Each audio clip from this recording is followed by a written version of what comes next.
thought this wānanga would be good to come to. Bit of reconnection. We both just came today because just to learn a bit of history about our whakapapa and our ancestry. We also brought our kids along just for a bit of a whānau day.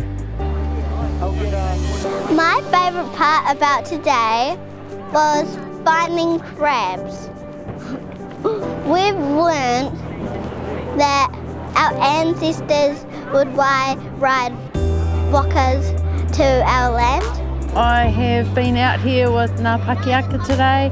We've had an awesome day actually. It's an area, we live so close and I haven't even been out here, so it's just rapt that I was able to come out and learn a bit of rangatani history and legends. Then we get Pete that ties that all in with scientific stuff, and it was just so intriguing and interesting. We came with our moko, Isis and Kyron, and it's been awesome for them running around with all their kazis. So we've had an awesome day with the whānau. Thanks heaps, Ngā Pakiaka, I loved it.